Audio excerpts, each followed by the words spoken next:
Assalamu alaikum wa rahmatullahi wa barakatuh. Welcome to another ROU online series. Today we'll be doing topic of Eid or the day of Eid during lockdown conditions. So we begin. A'udhu billahi minash shaitanir rajim. Bismillahir rahmanir rahim. Alhamdulillah wassalatu wassalam ala rasulillah wa ala alihi wa ashabihi ajma'in. Wa man tabi'ahum bi ihsanin ila yawmiddin. Rabbi shrah li sadri wa yassir li amri wahlul 'uqdatan min lisani yafqahu qawli wa ba'd. So this Eid will be quite different from all of our previous Eids, from all of the Eids that we experienced probably since we were born maybe. And in a couple minutes from now, we can't even say probably at just over an hour, that we'll join countries, that Trinidad will join other countries around the world looking for the moon to end the month of Ramadan, and the moon sighting that will stay to the day of Eid, the commencement of the day of Eid. And just as we see the moon for the end of the month of Ramadan, we will also join those countries in celebrating the day of Eid. So whether it is tomorrow or whether it will be, we'll complete 30 days of the month of Ramadan and then have Eid on Monday, Allahu A'lam. It seems though that because of the moon is so old, just I think it's 30 something hours old, that it most likely, very highly likely, that it will be seen in Trinidad and in the neighboring countries tonight, this evening, and Eid maybe tomorrow, Wallahu Ta'ala A'lam. And it will be definitely different this Eid. And of course the massages are closed, at least most of the massages are closed as far as we know, and there's no official Eid Salah, there's no official Eid Gah, the open air celebrations, there's no official Eid Khutbah that people can attend. Generally throughout Trinidad and Tobago, and I guess other countries in the world also. So we don't have that this year. So what do we do? How can we do Eid? How can the day of Eid feel like the day of Eid without praying Salah and without going to the masjid and without going to the Eid Gah and the open air celebrations and listening to a khutbah? Because that's exactly how we start off the day of Eid, essentially year after year. That's what we look for. If there's one thing that we do every year is the Salah and the khutbah, and then we do whatever else we want. So how could Eid feel like Eid if we don't do all of these things, right? So let's go through a couple of things that we usually do on the day of Eid, and we'll see that it actually is not much different, or at least the majority of it we can still do, we can still establish. We know that on the day of Eid, we commonly hear that we should get up and we should have a bath, we should have a ghusl before we go to the Eid Salah. And we know that the Prophet Muhammad or the companions, they recommended that before we go to the Eid Salah, that we should take a bath, we should take a ghusl. Is something that is recommended, similar to the Jummah Salah. So we can still do this, we can still get up and we can still have a bath. It's also recommended that the Prophet Muhammad would eat an odd number of dates. He would have something to eat on the Eid al-Fitr, not on the Eid al-Adha, that he wouldn't eat on Eid al-Adha and he would go straight off to the Salah. But on Eid al-Fitr, he would make sure and eat before he left the home. So having some dates, and he would have some dates, he would have an odd number of dates. This is something we can do too on the day of Eid. Even though we are not going out to the masjid, but we can have a meal, we can have dates as the prescribed thing, and it shows the difference of our previous days. For indeed, the day of Eid compared to the previous days before it, we were fasting, we were in a state of fasting, and the reason for having this meal is to show that we are no longer in a state of fasting. We have broken that period, we have broken the fast, and that is what Eid al-Fitr means. That Fitr from Fatara means to split, to separate, and we are separating the difference between our fasting period and our non-fasting period. And we know that it is haram, as the hadith mentioned, it is haram to actually fast on the day of Eid, because the day of Eid is a day of celebration. And we know that the Prophet Muhammad mentioned that Allah has replaced the pagan holidays that were there at the times of the Arab. He has replaced those pagan holidays with two better days, and referring to the days of Eid al-Fitr and the day of Eid al-Adha. So this indeed is a better day. This is a day of celebration. This is a day of joy. This is our celebration. So we say to have some dates, so let's have something to eat before in the morning, before going off to the Salah, and we will come to the Salah aspect soon. We see another recommended act is to wearing our best clothes, or wearing clothes that are good, going off to the Eid Salah. So we wear nice clothes, decent clothes, and when we say the best clothes, the best doesn't necessarily mean the most flashy or the most revealing clothes for the women, and even though for the men at the same point. But the best clothes that we regard them as the best clothes, whether there's making sure they're still decent and good clothes, but we wear something that is good, we wear something that is nice. And we know for a fact that Eid is the time that where we dress up. So Eid is the time we dress up a lot to go off to the Eid Salah. And when we go to the Salah, we usually see everyone quite decked off, right? And alhamdulillah, alhamdulillah, with what is within our allowances, this is our celebration, and this is how we should enjoy it, inshallah. Another thing, so within these three things that we mentioned, that we can still eat something in the morning. We can have some dates, we can still do that. We can still take a ghusl, we can still take a bath on the morning before we try to do the salah, and we can still wear our best clothes. So don't matter if we are home, don't matter if we are with family, let's do that. Let's do the challenge this year, that let's wear our best clothes, just as if we are going out for Eid Salah in the masjid. Let's actually dress up at home, wear our best clothes, and we pray the salah at home, inshallah. Because what else are we going to do? We're going to pray in pajamas maybe. So let's do that, inshallah. One of the other things that we do on the day of Eid, and you will remember, is that on the way to the Eid Salah, we would commonly recite something that is referred to as the takbir, or the takbirat, where we say Allahu Akbar, La ilaha illallah, Allahu Akbar, walillahil hamd. And we recite this going in the cars and going in whatever way we are traveling to the Eid Salah. So as we said, we are going with the notion that we can't go to the masjid, we will have to pray at home, right? So we're going with this notion for now. So we can't go to the Eid Salah, so what are we going to do? Leave this off? So the thing about the takbirat, that what is commonly misunderstood in a way, is that the takbir is not solely, or doesn't begin when we leave our homes to go to the Eid Salah. It actually starts from the time we sight the moon to end the month of Ramadan, and we sight the moon to start the day of Eid. That is the period when the takbirat can be said from. And it is actually recommended by the various shuyukh that we can to recite the takbir even from that time throughout the night up until the time of the Eid Salah. So the takbirat is not restricted to a place, really. It is restricted to a time. That time being from when the moon is sighted at the end of the month of Ramadan all the way until we perform the Eid Salah. So we don't need to leave our houses per se to say this takbir. And when we see being in this condition we are now this year, then when we won't be leaving our houses, then we should take the opportunity. When the moon is sighted for the end of the month of Ramadan, we can say the takbir from even then. So let's get it in this year, because we might have a chance to go anywhere. When this moon is sighted, let's get in our practice. We say it as much as we can. Of course, we won't be saying it all the time, but as much as we can, let's say it a couple times when the moon is sighted, all of you until the time that we perform the Eid Salah, so we still get in that Eid Takbir, inshallah. When it comes to the Salah now, of course, we would have, or we will be forced in a way to pray at home. And there are different opinions we can say about the Eid Salah. When it comes to the Eid Salah, the opinion of Imam Shafi and Imam Malik, their opinion is that it is sunnah mu'akkada. It is an emphasized sunnah. So if we don't pray it, then it wouldn't be something that is sinful generally. It is an emphasized sunnah, but it should be performed. The opinion of Imam Ahmad bin Hanbal, his opinion is that, and when we speak of these are the four major schools of madhab, of Islamic jurisprudence, that is. So Imam Ahmad's opinion is that it is fard kifaya. It is a congregational, or a fard that is upon the community, that at least one person or a couple individuals in the community should establish the Eid Salah, but it's not fard and compulsory upon everyone. The Hanafi opinion, so just for us to understand where the Eid Salah falls in, right?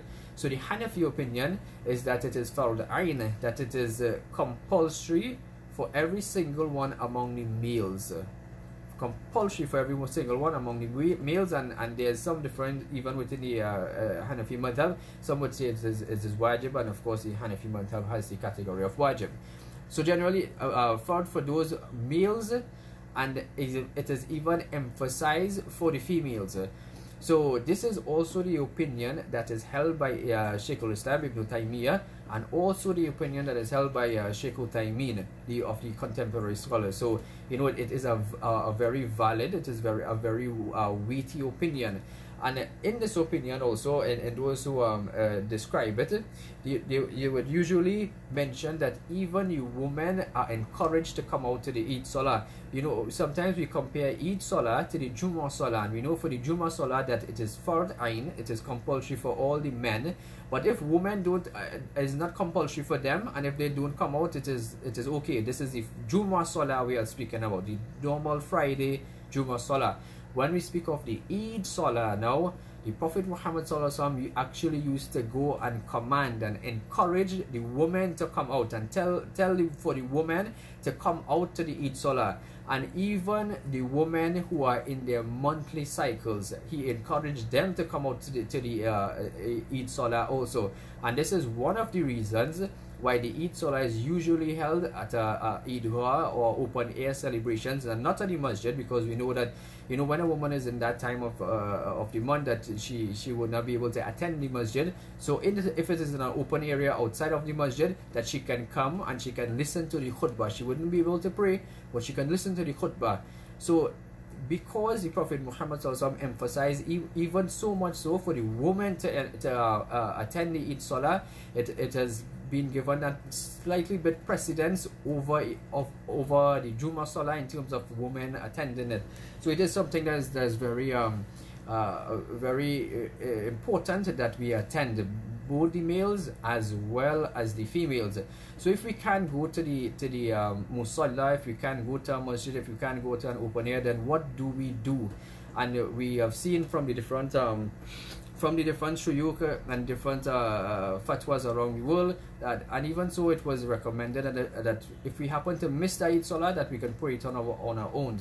So there are two basic opinions when it comes, or differences when it comes to praying the Eid Salah at home, and this is what we are left with basically, that we'll have to perform the Eid Salah at home.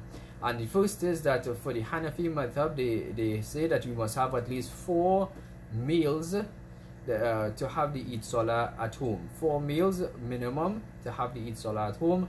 And generally with the other madhab is mentioned that you just gather your family, how much ever they are, no minimum per se, and gather your family and perform the Eid Salah. And because there is no Eid Salah and khutbah at the masjid, that it is recommended, because of this time, that we perform the Eid Salah alone. That the khutbah is not something that is it is a component of it, but it is not a recommended component if we are praying home by ourselves. So if we can, because we can't go to the masjid, we are left with this, right? So we need to pray.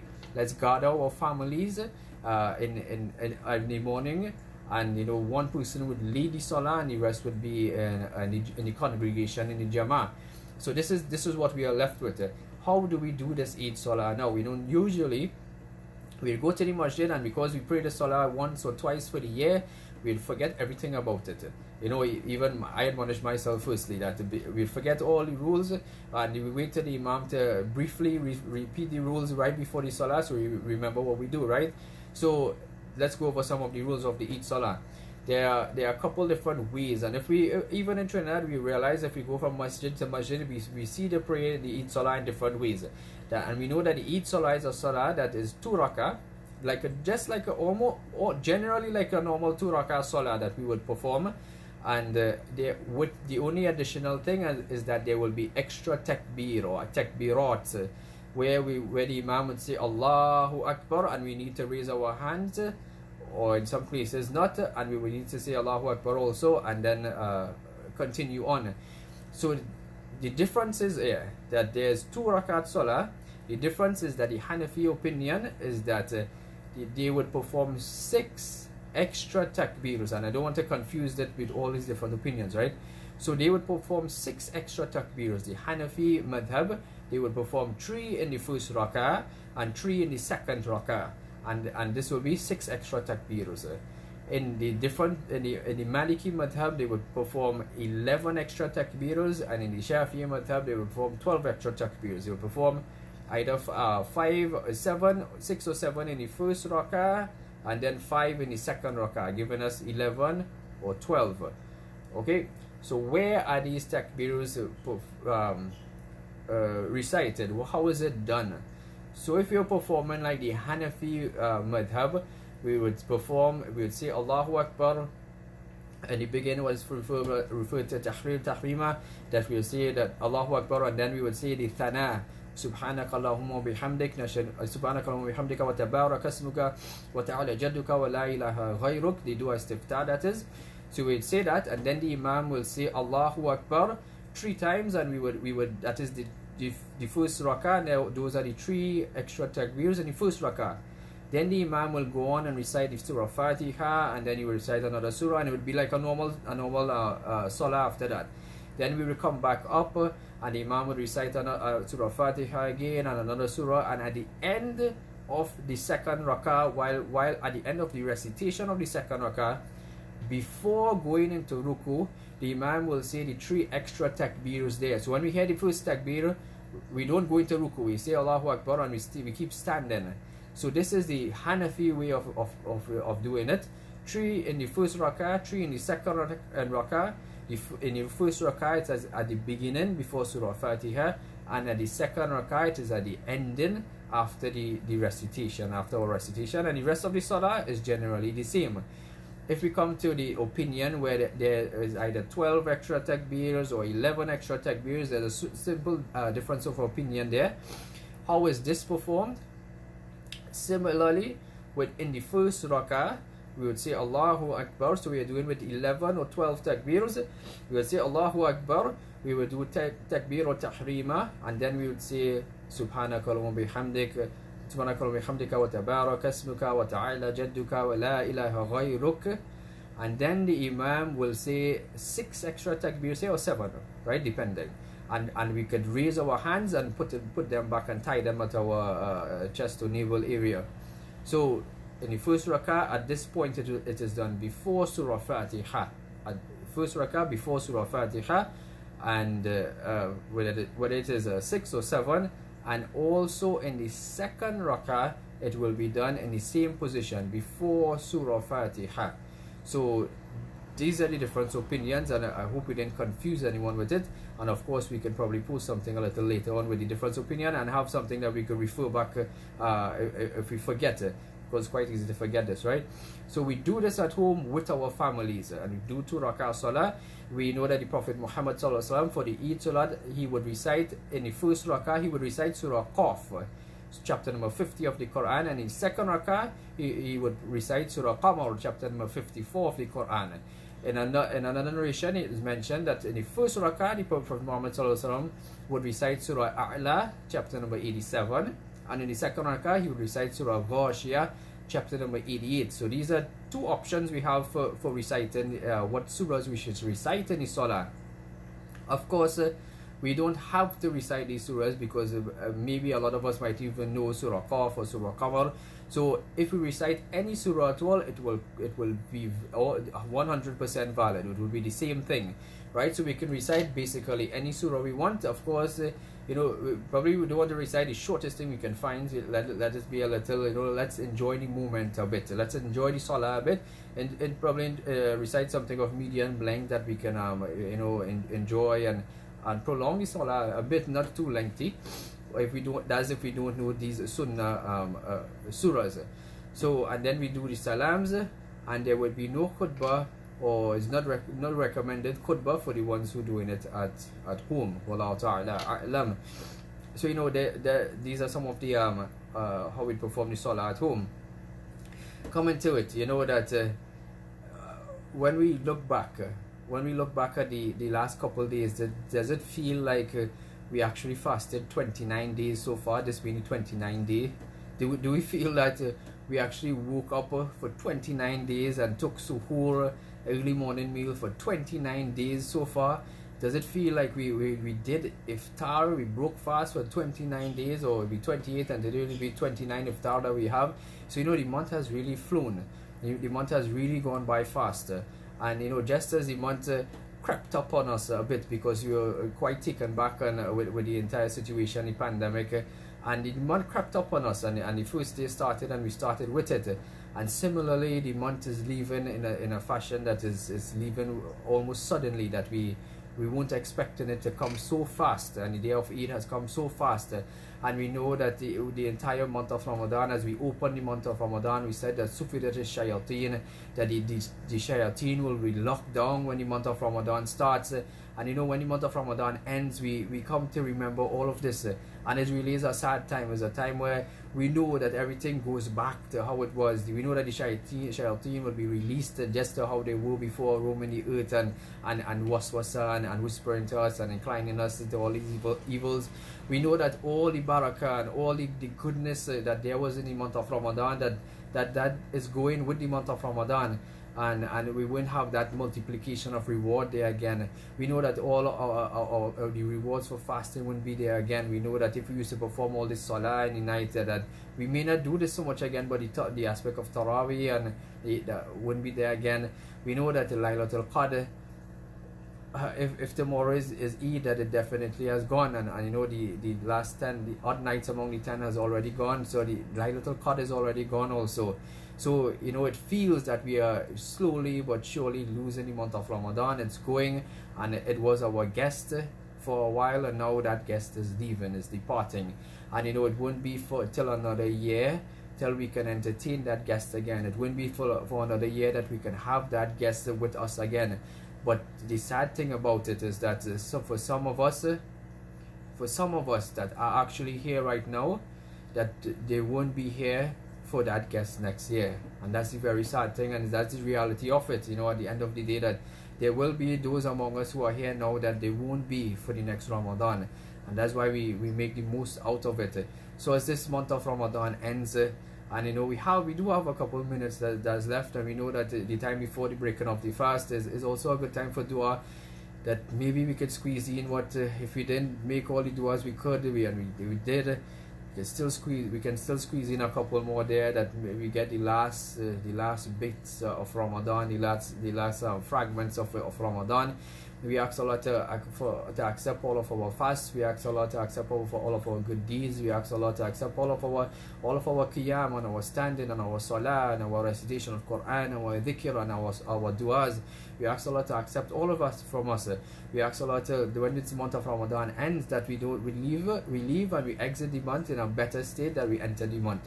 We ask Allah that we become better people because of the month of Ramadan. Wallahu ta'ala a'lam.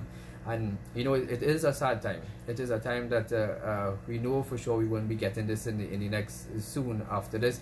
We know for sure that the power of our duas in the month of Ramadan, that we ask, and it will be so more readily answered, that we won't even have that. That weapon, as we can say, that dua silah mu'min, that is a weapon for us. Even that will be gone. So we reminisce that the month is leaving. Let's make the best out of it. If tomorrow is the day of Eid, here's the plan. This is what we should do. If tomorrow is the day of Eid, when the moon is sighted for the month of Ramadan to begin, let's say the takbirat. Let's make sure and say the takbirs when we sight the moon for the month of Ramadan to end and the day of Eid to start. Let's start saying the takbir from then. So we get in a couple of the takbirs. When let's have a okay night of sleep, we have a restful sleep. Let's get up in the morning. Let's have a meal. Let's have something to eat when we get up in the morning. Then let's take a bath. Let's take a ghusl and get ready for the Eid Salah. And we can have some dates. We said was an odd number of dates is the Sunnah. Let's have a bath. Let's take a nice bath. Let's find the best clothes that we have. And probably the women, they probably finding the best clothes already. They put away that from the beginning of the month maybe. So let's find the best clothes that we can wear. And even though we are staying homes and we are praying with our families at home, let's make this a day of Eid that's enjoyable. Let's make this a day of Eid that we can feel the day of Eid, and we don't feel like it was just another day that we are feeling. So let's put on our best clothes and let's gather our families and let's perform that 2 rakah of salah, of Eid salah. And then you know what we can do, we can tune in that there will be different khutbahs that's being streamed live on YouTube and on Facebook. So after this, even though we don't have a khutbah at home, we can listen in on, or even on television, we can listen in of different khutbahs. At here on ROU, do join us. We will be streaming our khutbah at 8:30 a.m. in the morning, so you can perform your salah before 8:30 a.m. You know, anytime before 8:30 a.m. or you could probably do it probably 8:15 a.m. So when you're done, that you can join us live on Facebook for our Eid khutbah at 8:30 a.m. Of course, it won't be too long and lengthy. And we have a couple things that throughout the day we have a special message for those new Muslims or new reverts that are coming to the fold of Islam. You know, we'd like to welcome them, and some of them, on the day of Eid, they have no families to be with who are Muslims, so we want them to feel special. We just have a short message for them at 12 p.m. at lunchtime, and at around 2 p.m. we just have some Eid greetings. So another thing, that just to feel the day of Eid, that share your greetings on, or you feel free to share it on ROU. We will have a post where you can post all your greetings to all the family members and all the people you want to share Eid Mubarak to. That we have a post up for you to do that. And do share with us, how are you celebrating the day of Eid? You know, what are you doing for the day of Eid? What kind of food did you cook for the day of Eid? Do share that with us also. So let's, even though the month of Ramadan is going and we truly miss it, let's make this day of Eid a day of Eid, meaning a day of celebration. A day, this is our celebration. You know, and it will be wrong, and in a way, and it will be imperfect, that sometimes we celebrate and we feel the celebrations of other religions, be it Christmas or Diwali or Easter, that we feel those celebrations more than the day of Eid. It will be wrong if that happens. So let's do as much as we can on this day of Eid to make it feel like the day of Eid. Let's enjoy the day of Eid. Let's make it a festive occasion. Let's make it an enjoyable occasion, because this is our celebration. Wallahu ta'ala alam. So let's make that the plan for tomorrow, most likely, inshallah. So do join us on Facebook, ROU, and we'll be live at 8:30 a.m. for our khutbah. And I guess we'll have to resort to a lot of everything is going to be online. So, you know, let that be the entertainment for the day, I guess. And do spend the time with your families. Do spend a quality time, a quality Eid with your families, and maybe you'll have people coming over and stuff. But do enjoy the day of Eid at the end of all of this. Do have an enjoyable day of Eid, inshallah. And we'll leave you there now, and we'll probably go off in a couple minutes to where we start looking for the moon for the end, or to see the moon for Eid. And you know, when that happens, probably I can wish you now Eid Mubarak. May Allah accept from all of us our good deeds and our good actions. Eid Mubarak to you and your families. And you know, I hope we all have a happy and enjoyable day of Eid. أقول قولي هذا واستغفر الله لي ولكم ولسائر المسلمين من كل ذنب فاستغفروه إنه هو الغفور الرحيم. والسلام عليكم ورحمة الله وبركاته.